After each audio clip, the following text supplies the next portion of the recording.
tahlil sama tahajud udah jungkar-jungkar juga. Itu nggak ada artinya. Kata setan terusin aja, nggak ada manfaatnya. Makanya nanti di dalam surat Al-Ghasyiyah itu Allah memberikan satu gambar gitu. Ketika datang kepada Allah, ataka hadithul ghasyiyah. Ada tiba-tiba wujuhu yawma idzin khashi'ah amilatun.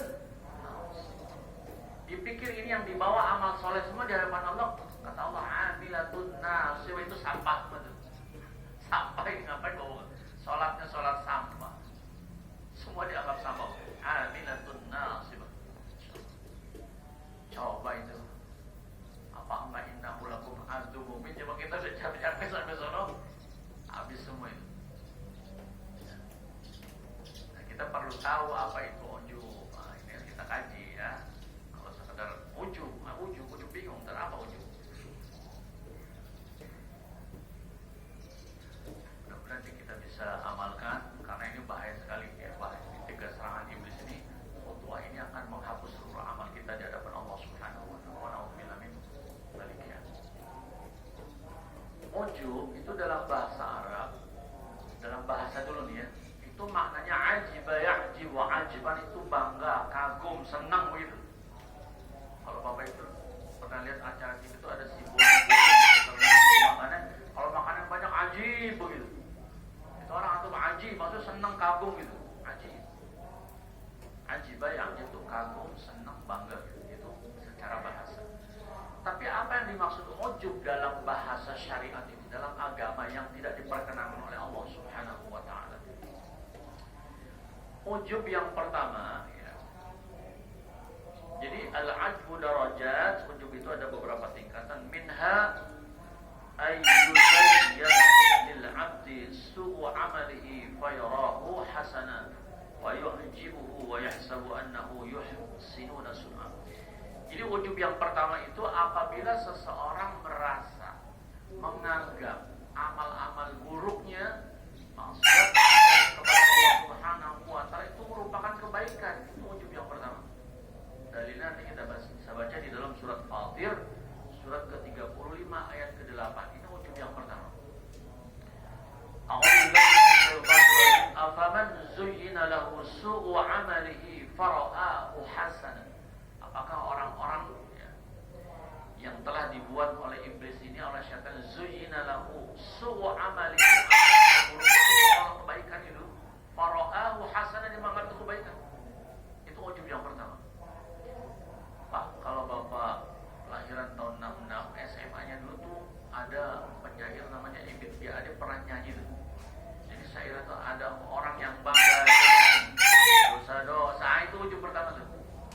Jadi melakukan dosa kok bangga gitu, itu ujub yang pertama tuh.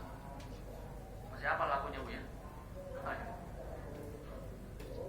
Jadi kalau yang seumuran saya masih tahu tuh, tapi kalau anak-anak nggak bakal tahu nih. Tahunya dangdut koplo yang sekarang. Pak Haji Sarmada tahu pasti. Bangga dengan, tapi saya lengkapnya saya nggak hafal, tapi ingat aja tuh. Ya.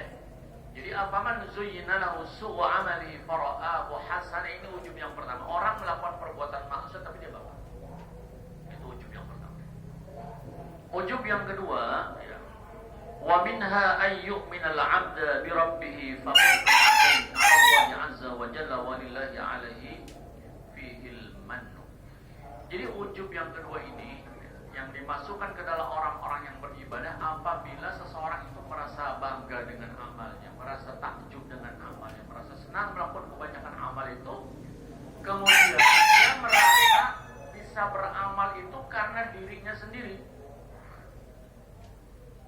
Jadi tanpa ada bantuan Allah Subhanahu wa Ta'ala.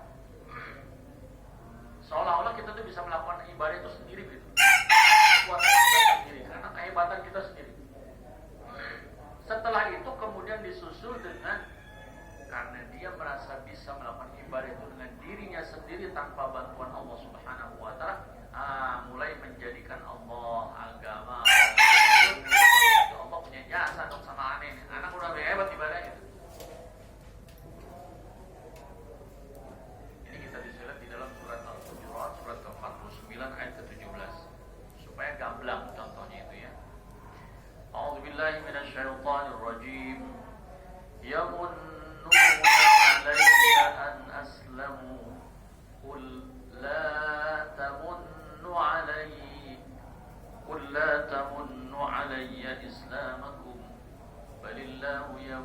alaikum an hadakum lil iman in kuntum shadiqin. Bapak Ibu sekalian, ini contoh ujung. Dulu waktu Nabi hijrah ke Madinah, Bapak Ibu sekalian, itu ada penduduk Yastrib. Dulu yang Madinah itu Yastrib namanya. Itu yang sudah beriman terdahulu masuk Islam. Mereka itu disebut namanya kaum Ansor. Ya. Kalau yang dari Mekah yang ikut sama Nabi itu Muhajirin. Ketika Rasul sudah hijrah ke Madinah, melihat Ansor dan Muhajirin begitu akur, Islam itu bagus. Mereka buat urus banyak. Nah, sehingga mereka kemudian ikut perang bersama Nabi. Perang satu menang, perang kedua terus. Nah, Iblis memasukkan bisikan ini. Nah, gara-gara ente masuk Islam, jamu Islam jadi banyak tuh. Ente ikut perang jadi Islam jadi menang betul. Nah, dia punya jasa tuh begitu. Maka mereka ngumpulin tuh karena kita jasa kita nih, kita punya jasa. Jadi mereka mau datang sama Nabi itu mengapa karena jasa kami ya Rasulullah sehingga Islam ini jaya. Gitu. Maka sebelum mereka datang itu Nabi diberitahu dulu Allah, ini ayatnya. Kata Allah, ya munnuna 'alaika, akan datang sekelompok orang yang merasa berjasa kepada dirimu, kepada agama, kepada Allah. Jadi Allah, agama dan Rasul itu diposisikan seperti orang yang punya utang jasa. Karena tenaga mereka, kekuatan mereka jadi Islam maju gitu. Kan punya utang jasa tuh. Tapi kata Allah begini, nanti kalau mereka datang jawabnya apa? Qul la tamunnu 'alayya islamakum. Jawab kepada mereka, tidak ada jasa sedikit pun ya, kalian agama bahkan apalagi kepada Allah. Tidak ada. Terus yang benar itu bagaimana? Yang betul itu jangan dibalik dong posisinya. Yang betul itu kata Allah, balillahu yamunnu 'alaikum an hadakum lil imani in kuntum shalihin. Yang punya jasa itu Allah, walaupun kita bisa masuk ke dalam Islam, walaupun kita bisa melakukan sholat ibadah, itu semua punya jasa Allah. Jangan kita. Karena kalau kita mengklaim kita bisa melakukan ibadah dengan sendirinya, ini kalau dalam ilmu tauhid itu sudah syirik. Syirik apa? Syirik sifat namanya. Karena kemampuan Allah itu diambil oleh kita, diakui itu. Kan di dalam surat An-Nisa gitu kalimatnya. Apapun datang ke ma asabaka min hasanatin fa min Allah wa ma asabaka min sayyi'atin fa min nafsik. Jadi kebaikan kita itu bahkan kita bisa beragama, kita bisa ibadah dan beragama itu semua Allah. Yang dibalik posisinya. Kenapa di dalam surat Al-Baqarah ayat-ayat terakhir itu kalimatnya mesti kita baca kalau kita baca doa tahiyat itu lillahi ma fis samawati wa ma fil ardi wa in tubdu ma fi anfusikum aw tukhfuhu yuhasibkum bihi fa yaghfiru liman yasha'u wa yu'adzibu man yasha'u wallahu 'ala kulli syai'in. Itu Allah sudah mengklaim lillahi ma fis samawati wa ma. Kata Allah punya aku. Apapun yang ada di alam semesta itu dan di bumi itu termasuk seisi-isi itu punya aku.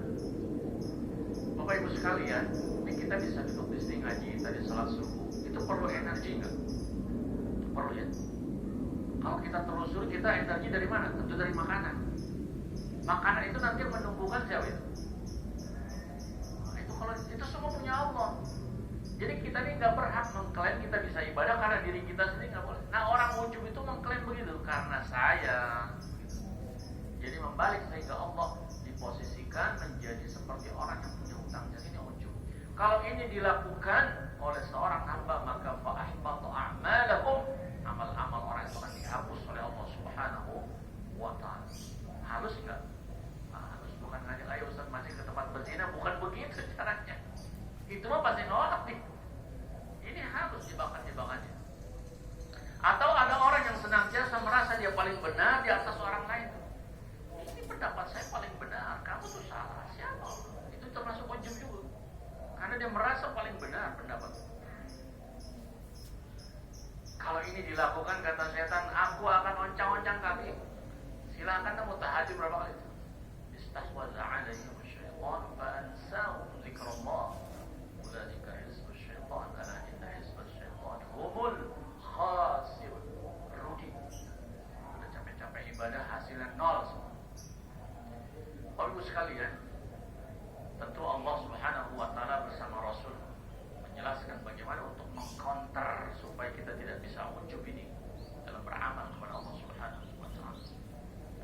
Satu-satunya cara untuk mengkonter ibadah supaya tidak masuk ke perangkap iblis yang namanya istiqomah ini, maka Bapak Ibu sekalian, apabila kita senang, bangga, girang, senang gitu, melihat bahwa kita bisa tahajud istiqomah, itu kan nggak bisa dipungkiri. Ada satu. Tapi kemudian disusul dengan sujud syukur, itu bukan ujub. Artinya apa? Ya Allah, ini bisa istiqomah dalam beribadah, tapi ini semua bukan karena aku, ya Allah, karena Engkau. Dikembalikan kepada Allah, itu bukan ujub. Dan ujub itu apabila tidak dikembalikan kepada Allah, dia langsung mengklaim ini kan gara-gara gue gitu.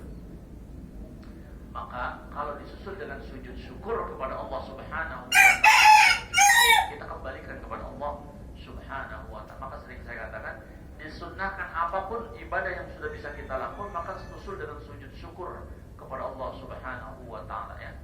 Bacaannya sudah pada tahu. Yang pertama, syukran lillah, terima kasih Allah, hidayah taufik untuk bisa melakukan ibadah. Syukran lillah, syukran lillah, syukran lillah. Sujud syukur itu di luar salat ya, tapi disunahkan pakai wudu. Jadi kalau nggak punya wudu, pakai wudu dulu. Syukran lillah, syukran lillah. 33. Yang kedua, ya Allah, mohon maaf, mohon ampun ya Allah, apabila ada nikmat-nikmat dalam bisa ibadah ini tidak aku syukur, itu al-afu, al-afu, al-afu.